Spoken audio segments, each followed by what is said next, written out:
Hello everyone, Simon Jacobson here, and we're going to be speaking about bucket list ideas. It is an outgrowth of a request coming into us. We talk about many topics. I speak and discuss many things over the years, and sometimes it's important to step back and just prioritize and say, if I had a list of the top most important priorities in my life that I'd like to accomplish in my life, what would they be? So we talk about this every week, life skills and different ideas. So I decided that this is an appropriate week to do so, which I'll explain in a moment. But first, let me begin with the dedication of this week. This program is dedicated in loving memory of Judith Bassin, daughter of Cornell Joel Grossman, a beloved mother, grandmother, and a dedicated teacher who will be sorely missed. So the words we share here are in the merit of this person and family, and may they only experience good news and growth from strength to strength. So, this Shabbat, this weekend, this Saturday will be the third day of Tammuz, the 25th anniversary of the passing of my great mentor and teacher and master, the Rebbe, the Lubavitcher Rebbe, the master and mentor of many people. So in tribute to this special day, which is also a sad day, but a very powerful day, because in a way it motivates me to do everything I do. So there are times in the year where you have to step back and make an accounting, like an audit, a soul-searching introspection. I thought therefore appropriate to talk about exactly this thing. So if you had to make a list of the top 5 most important priorities that you would like to accomplish in your life, what would they be? The truth is, if I had my way, I wouldn't have necessarily titled this class Bucket List. I looked up what bucket list is. It's essentially a slang word for before you kick the bucket, before you die, what do you want to accomplish, which is really against the spirit of this entire approach of in this class and everything I've learned. But so be it. That's a word used, so we're using it. But many people would come up with different items. And like, for example, I would want to find love in my life. I would want to make a mark in the universe in some way. People have that. I would like to visit certain places, meet certain celebrities. Everyone has their list. I'm going to take a slightly different approach, as you all know, and I talk about this very often. And the approach is based on not a symptomatic one. What are the 5 things I or anyone should want to do, or priorities should be their top priorities, but rather going even further back on the root level. What are 5 principles that should be driving someone's life? And out of that should emerge the list of items that we prioritize. Because why are we prioritizing these things? They may strike our fancy, they may be short-term, they may be instant gratification. That's the approach I'm going to take. And my objective here is not just to talk about myself, but really tools and principles, foundational principles that I learned from my master, who in turn learned from his master, but he conveyed it in a language that spoke to me and to thousands of others, and transform my life. And I have no doubt that it will transform your life as well. So let's talk about these foundational principles. And you'll see, once you look at them, how they can recalibrate and completely redirect how we look at life and how we look at issues and challenges we face and how we solve them and how we prioritize. The ultimate goal is to create a cohesive plan, that your life shouldn't just be a group of fragmented details, but rather a cohesive direction toward focus to living up to what? To your and my higher calling, our mission in this world. So these 5 principles, we'll just give it an acronym, MIPOD, M-I-P-O-D. So they represent mission, that's M, I, initiative, P, persistence and passion, you can say, O, opportunities, and D, destination, destiny or destination. And let's talk about all these 5, and we shall see how all of us, or most of us at least, because we're not trained to think from the big picture to the small picture, and we focus on we're usually in a survival mode, dealing with issues and circumstances, and how they affect us. Here will be 5 ways that you can completely change how you live your life. Same life, but completely different, and of course it will be a different life as well. with different focus and priorities and what should matter and what shouldn't matter, and how you should not be impacted by petty things and superficial and momentary fleeting experiences. So let's begin with mission. There's no business that can function without a mission statement.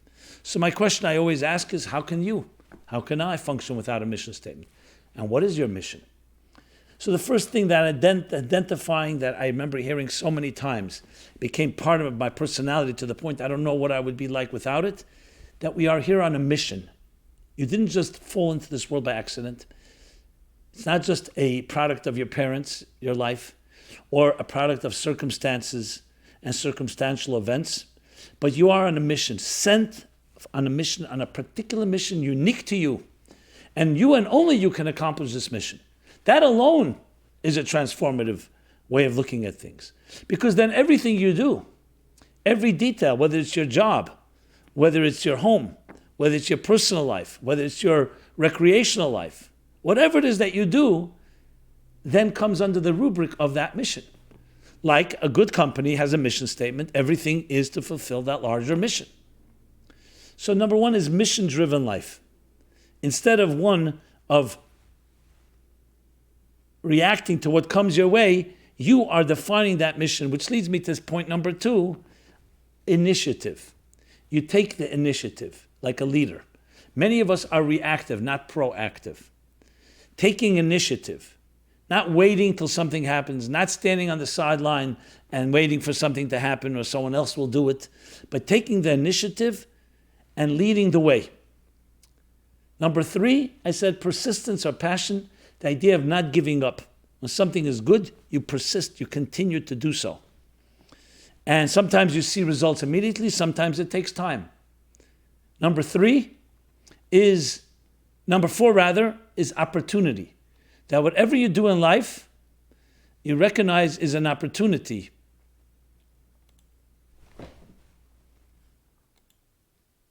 Whatever you do in life, you recognize as an opportunity. In other words, even if it's a challenge or a setback, it's an opportunity for growth, an opportunity for spiritual growth, and for new horizons that you would never have been able to achieve if you didn't have that element of opportunity. And finally, that all of this is directed toward a destination. A destination, just as the first one is mission, it's mission-driven. This is the fulfillment of the mission. So everything is directed toward a destination. So you can say the bookmarks are mission and destination, and in between is initiative, persistence, and opportunities. And now let's go into a little more specific. So what is a mission-driven life? A mission-driven life means when you wake up, you don't just see what's going to happen, who's going to call me, what are the demands in the workplace. You have an overarching mission. I'll take myself as an example. I was a young man, I could say a rebel without a cause, did not really know where I want to go with my life, had a lot of energy, wanted to accomplish something in my life, wanted to make a mark. But frankly, I didn't get much direction. Mostly it was mediocrity that I saw, and definitely not inspiration. But then I remember the Rebbe speaking once at a talk where he talked about the rebellion in young people. It became the basis of my chapter, Youth, in Toward a Meaningful Life. Which, by the way, maybe not by the way, that book actually captures a lot of these ideas in many more chapters and many more details in Toward a Meaningful Life. So what inspired me was the words of the Rebbe that said that a young person, people think the energy in young people that rebels against the status quo, that refuses to conform, that doesn't want to accept rules and guidelines, is coming from a negative place. In truth, it's not the negative place. It's coming from the fire in the belly, a fire in the soul that wants to transform the world and is frustrated and doesn't know how. So adults who are seasoned would do well not to get in the way, on the contrary, to help direct and harness that energy toward a spiritual revolution. That was the gist of it.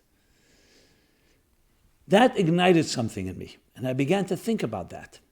Yes, that's exactly what I want. I want to be able to do something that I consider change. Was it an ego trip? Actually, it wasn't ego at the time. Maybe later it becomes more egoistic as you get older. It was really ideologically driven and feeling that you make a difference, some significance to your life.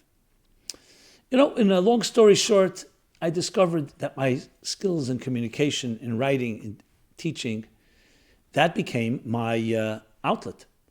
And I realized I was given those skills for a reason. There's my mission. My mission is to use my communication skills, my writing and speaking and other ways of communication to help people find their mission, to help people clear away obstacles, impediments, psychological fears and insecurities that don't allow us to discover who we really are. And that's been my driving mission since I'm 17, 18 years old. That's a mission-driven life. Does that mean we don't have distractions, that we don't make mistakes? Obviously we do. But it's a mission that's never changed. All it's changed is outlets, the ways I do it. In 1980, I used a typewriter. In 1984, I was using a word processor. Today, we use social media, we use internet, we use the web. All that didn't exist when I began doing this. Those are different tools, and they maybe amplify it, make it easier, reach more people, quicker, cheaper. But they have their own challenges as well. So the mission never changes. The way you implement the mission changes. So I say the same to each one of you. Find within you, what are you good at? What are your skills? What skills have not been actualized? How are you using them? Are you using them in some way for a cause greater than yourself? That's called mission-driven life. Would I have come up with this myself? I don't know. Not necessarily in the world in which we live, where we're not trained to think that way. We're trained, make a lot of money. Use your skills to make money. But the Rebbe ignited that in me, because that was the single most important thing. You're here for a reason. Use it well. You were created with an indispensable mission that only you and only you can accomplish. So I say to each one of you, find that. We've actually just developed a new webinar called Midlife Miracle, Discovering Your Personal Mission. It's really for everybody. It focuses on midlife challenges, but discovering your personal mission. And you can find it online. Go to meaningfullife.com. Many people are raving about it, to be honest, and thank you for their compliments. I thank them. And I really did it in a humble offering to try to capture the formula in a really 6-step webinar with an entire workbook. There is a cost involved, as you'll see it online, but I believe it's well worth it because it can take your life, the life you have, reorganize it, redirect it, and most importantly, create a mission-driven life instead of a reactive-driven life, which is based on events happening around you and to you, a mission-driven life. And there it goes through a whole process of how one reaches that place with exercises, including different ways of understanding, know yourself, like a personality test that helps you map your own inner genome, your own psyche, which can help you then determine what is the way to find your mission. So that's number one, mission-driven life. It changes everything. I go somewhere, so obviously sometimes I go, I react to what's going on, but I'm always thinking to myself, how can my mission be fulfilled in this place? And not in a selfish way. Obviously, part of it is being giving and sensitive to others, but it's always part of the driving force when I wake up in the morning. When sometimes I go through some difficulties, a funk, that mission never goes away. It always is that undercurrent that really drives everything in your life. And as I said, sometimes you'll be very progressive in it, very, what's the word I want to use? Very excited and driven to do it. Sometimes you may not be that forward thinking, proactive is the word I wanted to use. But the mission always remains there. Which leads to the point number 2. And that is taking the initiative. Now many people say, I don't know what to do. What do you mean I should take the initiative? Once you have a mission, it becomes a lot easier to take an initiative because you know what it is. In my case, and I'll use myself again as an example, since I came to discover, and when, in time, it wasn't overnight, came to discover my talents and skills and my mission, then I took initiative. I found opportunities. I found ways to go ahead and do that writing. I would hang around people who did excellent writing. I incubated. I learned from them. I asked questions. I tested the waters. I got involved and volunteered for different projects. I took the initiative. I didn't wait for anyone to come to me. I initiated. It's much easier to initiate when you have an objective. Because this way someone says, initiate, what should I do? I'll just show up. That's why mission leads to initiative. But what's the power of initiative? And power of initiative means that you become a player. You actually become a player in the game, not an observant bystander. And that builds tremendous confidence. Today we live in a world where many of us live vicariously through television, through internet, through other media. We live through other people. And we sit on the couch potato, or whatever you want to call it, and we watch others play the game. Initiative means you are playing the game. As I often mentioned from the name of my father, who was a journalist, that there are three types of people. People who make things happen, initiators. People who watch things happen, and people who ask, what happened? And this exactly is what an initiator is, making things happen. It could be on a very small scale, in your home. Why don't you host something once a month? Tell a few friends at work or other places, let's come together once a month. Maybe we'll have someone teach. Maybe we'll read something. We'll do a book club, whatever it may be. Initiate. Invite guests to your table. At work, don't wait. Suggest something. Say a warm, kind word to someone. Don't always respond. Initiate. You cannot believe how much that kind of vitamins are released, and nutrients that feeds your soul, because when you initiate, you build confidence. So even though at the beginning you may feel I can't really do it, but the fact that you led the way means that you're saying to yourself, I'm capable, I'm able. Now that doesn't mean you have to be an expert in every area. You bring in other people, but you can initiate something and then build a team together. Now some people are true leaders in the full sense of the word. They can build a big team. Some of us on a small scale. This is not about quantity. It's about quality.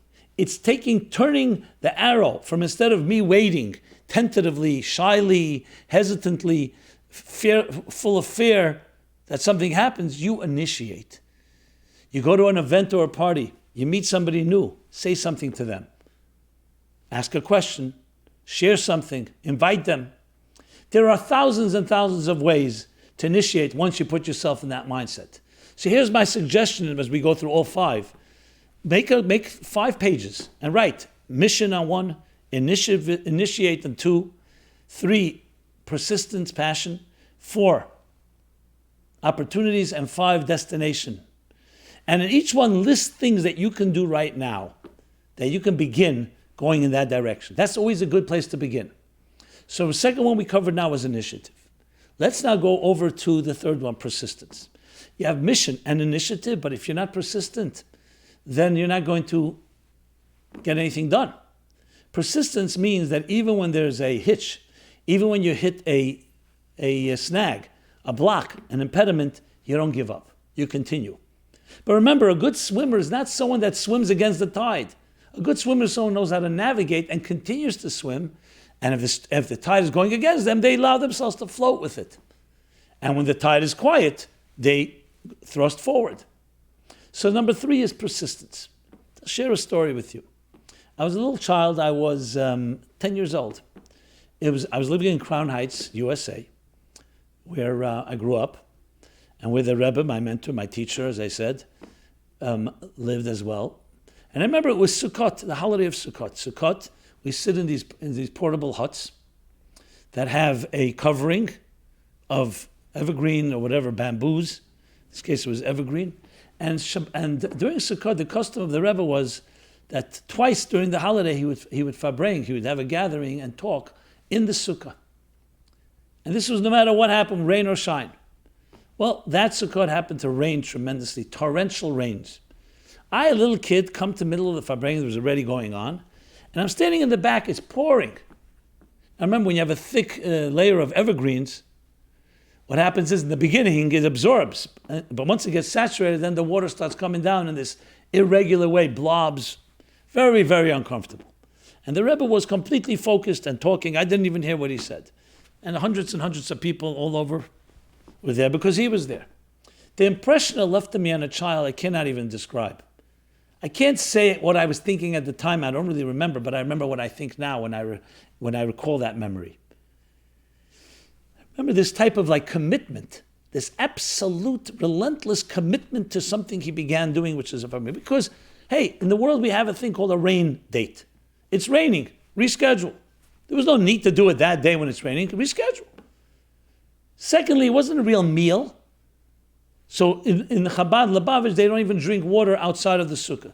So fine, so don't drink and have a farbrengen inside the synagogue where it's comfortable, and you won't drink for the few hours.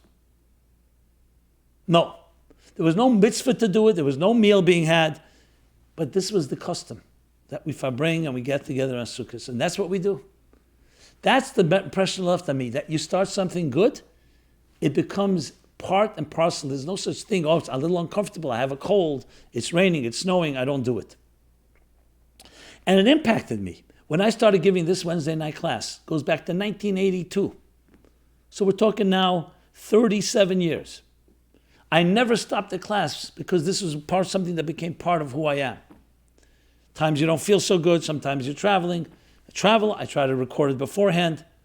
I never stopped the class because I learned that persistence, the idea of persistence, is even more important than jamming it all or cramming it all together.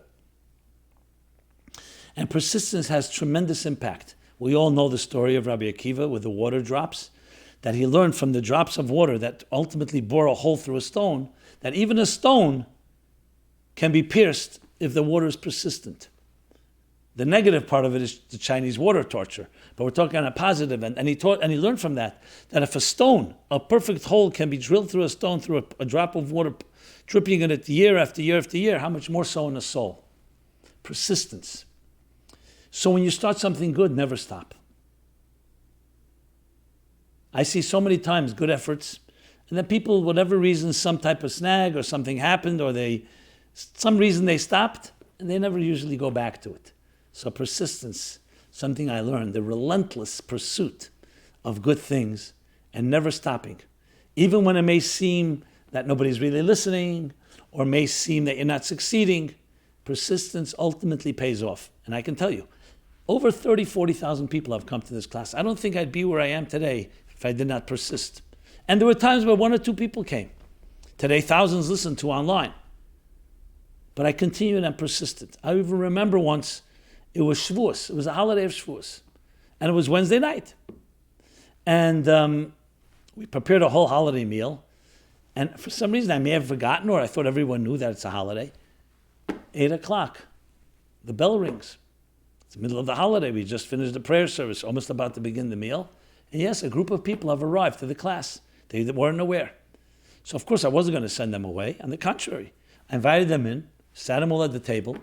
And here I am dressed in my holiday clothing. And they got a meal, a king's feast. And they said, what's so special tonight? What's going on? So I said, that you arrived. Yeah, but we were here last week too. And then I slowly shared with them, and that was the class I gave on Shavuot. Now, I know that may not be the lesson of persistence, but the idea of consistency, pushing it forward. So you take mission, you take initiative, you take persistence. And then we move to opportunities. Opportunities means wherever you go, you're never a victim. It's always an opportunity for you to do something with that situation. Now you can say it's an extension of the mission number 1, principle number 1, so be it. But this has particular emphasis that whatever comes your way is an opportunity. Look at business people. People who own businesses. Wherever they go, wherever they meet, they look, is this an opportunity that can help me? Someone I can hire, an idea, etc., that I can use. Opportunities. And even when it's a negative, something negative, and you say, I wish I got it over with it, everything is an opportunity. And that's principle number 4. I remember my father had a mini stroke. It was Rosh Hashanah Yom Kippur, the year 1989, the Hebrew year Tav Shinun. He was in the hospital. And the day before Yom Kippur, there's a custom to give and ask for sweet honey cake. For a sweet year, like the honey is sweet. The Rebbe summoned me, I was called, and he said, here's a piece of honey cake, give it to your father and tell him he should have a sweet year. My father was in the hospital. And tell your father that when he finishes the mission for which he was sent to the hospital, he'll be released. Okay. I come to the hospital, I give my father the honey cake, I tell him. My mother right away starts running around, talking to people about lighting candles and doing different mitzvahs. My father summons her, calls her back and says, look, I'm the one here in the hospital. You're just visiting me. And my father did what he did. After Yom Kippur, the Rebbe's main secretary, his chief of staff, Rabbi Chadakov, came to visit my father and said, the Rebbe's asking, did you already finish your mission here? So then you can be released. So it wasn't a joke. But he went to the hospital not for good reason. He had a stroke. That's the only reason no one goes to hospitals to have fun. But once you're there already, there's always a deeper purpose. Imagine living your life that way. Everything has deeper purpose. There's no such thing.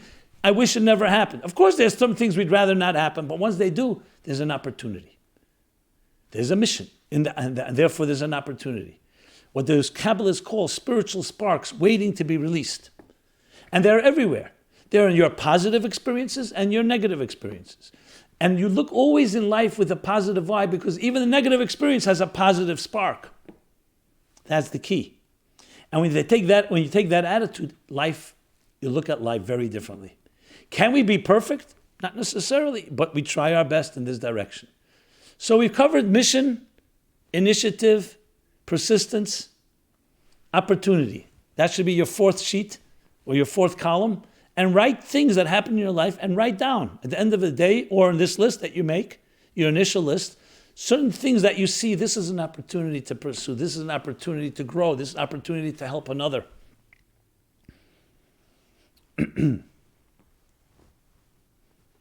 And finally, the fifth one is destination. I said destiny. There's a destiny to our life. There's a destination. We're going somewhere. So any mission-driven life has an objective, has a goal, has a destination. The destination is the fulfillment and realization of using your faculties, your skills. And I would go, taking the initiative with persistence and using everything as an opportunity to reach a particular destination. The destination could be that you are taking all your skills and using it to change the world. And how have you changed that world? It means your life is driven towards something. So the mission is what feeds it. That's why I'm doing it. And I'm doing it toward this and this goal. So just like a company would say, our mission is, or Google's mission statement is to organize all the information of the world and make it readily accessible. What's their destination? When they become the number one search engine in the world and maintain that position. It doesn't always have to be competitive that you have to be number one, but the idea is there are objectives and goals. In my situation, using my skills, not just to use and fulfill a mission, but to achieve something. In my case, I'd like to reach a critical mass with this message. So a lot of people. I'd like to use all the platforms possible. I'd like to be able to say that the formula that I was taught has been replicated many times. These are destinations, and the ultimate destination is a world where there'll be a total fusion between matter and spirit, and form and function, and soul and body, the inner and the outer. That's the ultimate goal, is to power enough people to achieve that the world will be a world filled with divine knowledge as the waters cover the sea, otherwise known as Mashiach. I especially didn't use that word because it's filled with stereotypes and people distort what it means. But that was the central theme in the Rebbe's words, that we're marching somewhere. Because you imagine, if you march toward a destination, that informs and empowers every step of the way toward that destination. Case in point, Vietnam War. The great mighty American USA Army, fighting what? A bamboo country, the Vietnam. And yet, America could not prevail. And one of the main reasons is because no one knew why they're fighting the war. The soldiers didn't know. They didn't know what the mission was, they didn't know what the destination was. What was victory? So initially began ideological, the domino effect of trying to curb the spreading of communism in that Far Eastern part of the world, Southeastern Asia. But at some point, everyone lost sight of the mission and the calling, and America lost any interest and desire in fighting this war. You can't win a war, even if you have the greatest armies, if you don't know why you're fighting, if there's no passion and there's no destination. The Vietnamese were fighting for their own lives, for their land. You see this time and again. When you have a destination, you say, then every step is, how is this step leading toward that destination? If you don't have a destination, someone will say, okay, you have a great vehicle, you're a great driver, you're the captain of the ship, where are you going? I don't know. How could you have direction and focus if you don't know where you're going? So mission helps dictate and ultimately lead to destination. And that's the final question you have to ask yourself. What is that destination? So there you have 5 transformative principles, 5 fundamental, foundational principles in life. I learned this from the Rebbe. I'm distilling it here. There's obviously many more, but these are very powerful ones that really have the power to change your life. Now, next step. What do we do with that? Those are very general principles, and I've given you exercises and suggestions how to make your 5 columns or 5 lists and begin. And you can always add to those lists. Do them on computer, make them a more permanent list, and keep adding to the mission-driven elements in your life, the initiatives that you take, the persistence, and record and mark how well you're doing in each one of them. The opportunities, describe the specifics, everything is in the details. How you turn something into an opportunity. And finally, the destination. Where is it headed? What's the goal? What would be considered your dream? The fulfillment and realization of your dream in that particular area of your life. Now, what's fascinating here, as I said earlier, this will lead to another list. But instead of starting with a list, here are the 5 things I want to do in my life, if it's driven by these 5 things, by these 5 principles, it's a whole other story. So what does these 5 principles drive us? They drive us to teach us now you can make a list of things you'd like to accomplish. But they're not just like to accomplish, yes, I'd like to go to Fiji. I'd like to experience a new type of ice cream. Or things even more significant. I'd find love in my life. Think of it now how it's driven by these 5 principles. And then you'll see that this list will become far, far richer, far, far more meaningful, far more eternal. Yes, eternal. Something that's not just lasting for a day or two. Once you did it, okay, I did it. Something that will have perpetual impact. So let's spell it out. Think of something that you can do right now that helps you fulfill your mission. That should be the first or one of the things on your top list of things you want to accomplish in your life. Something that has a mission-driven element. The truth is, everything you do in your life should have a mission-driven. But let's start with 1 or 2 or 3. So let's say in my case, I wrote a book called Toward a Meaningful Life. I've written other books. That was driven by my mission. So my mission of using my writing skills to communicate a message of hope, a message of clarity, a message of helping people find their calling, my list was, I want to write a book. Then I want to write another book. I want to write articles. And then you do it.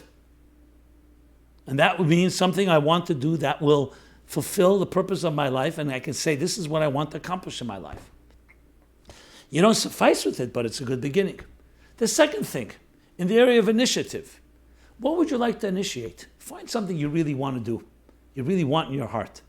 And you've been waiting. Either you've been waiting for a miracle, or you've been waiting for someone else to do it, or you've been waiting just to wait, procrastinating. Find something you'd like to initiate. So find something you'd like and then initiate it. And start small. Start in a way that you'll do it. If you end up just being paralyzed and frozen, not to do anything because it's too frightening, find something, initiate small things. Remember, small things that you initiate breed bigger things. Start with something small.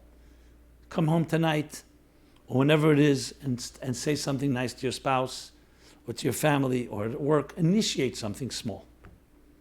So that's number 2, finding things you initiate. Number 3, persistence. What's a thing you've done that's good, but you stopped at some point? Maybe renew it. Maybe start something else. But this time when you have a resistance or you have a temptation to pause or stop, say, no, I'm not going to stop. I'm going to be persistent. So find something that goes on that list. You could do this in the same columns. Something you can do that you know that is a good thing to do, and you're going to be persistent. Once a week, you're going to study with someone you care about and love. We're going to read something together. Stick to it. Number 4, opportunities. Think of something that has happened in your life today, yesterday, or a while ago that you found to be unpleasant, distasteful. You'd rather not have it. And try to identify an opportunity within it. And that's the next thing on the list. To find opportunities in places that others may not see the opportunity or may only see it as a negative thing. Finding light within the dark. And finally, destination.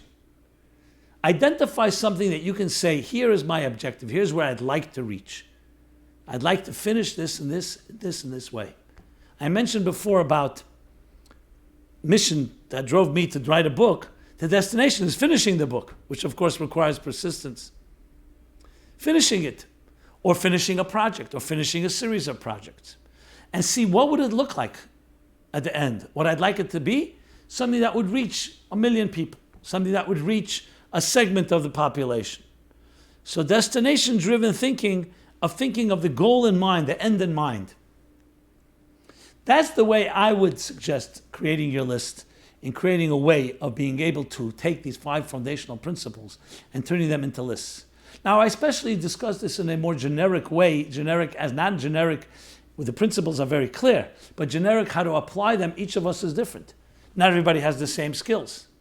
And that's where you need to have assistance and help. And I want to add into all of this equation, it's always good to have a mentor, a friend, an objective party that you trust, that you can discuss this with. Because they can help you discover blind spots and help you overcome different obstacles that may stop you from achieving what you'd like to achieve. So this is a tribute to my great Rebbe, my dear Rebbe, who 25 years ago, this Saturday, this 3rd of Tammuz, soul returned to its maker. And though I missed the Rebbe in a very deep way, but more importantly, he empowered me. I do this because of the soul that was ignited by him. I say ignited because we all have our soul. We all have all our faculties. We just may not be aware of it, or we may not be aware of its importance, and we may not have the courage to act on it. So have the courage to act, to sing your song. Discover your mission, your song. It's unique to you. And act on it.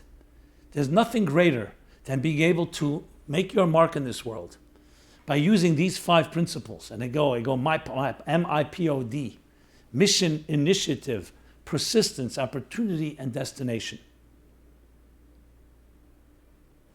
If you go to meaningfullife.com, besides the new webinar that we just released, which is available, and I've heard from people great feedback on how it's actually helping people redirect their lives, and most importantly, get to know yourself. It's a tremendous questionnaire there. More than a questionnaire, almost like a personality test that you can take that helps you identify your strengths, your weaknesses, and then exercises how to accentuate the strengths and transform the liabilities into assets. You can also find on meaningfullife.com an array of resources that all talk about this one way or another. But as I said, from time to time, it's important to step back and say, what are the central points? What are the principles, the axioms, the formula? What is the formula that makes this work? And as those of you familiar with my discussions and classes will know and recognize many of these themes, I use them all the time intermittently. Or intermittent is not the right word. I interject them all the time into the different talks. And those of you that are listening to this for the first time, I hope this is intriguing enough to pursue further.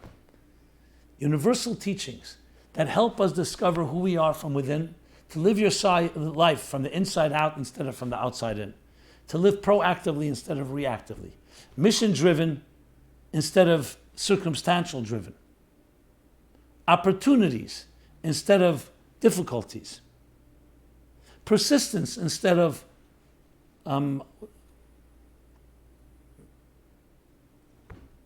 impermanence, and finally destination instead of not having a direction or a goal where to go, a ship going toward the port, toward a destination. May this 25th anniversary, this 25th yahrzeit, give us all strength to continuously pursue these teachings, which are really in a chain of masters that go back thousands of years, giving us the life skills, universal life skills that are truly transformative in their power. Everyone be blessed. We're here every Wednesday live, 8:30 p.m. Eastern Standard Time. All these programs are archived. You can access them later. You can download them as a podcast, iTunes, MP3s, in all different forms and fashions. Please share. Please respond.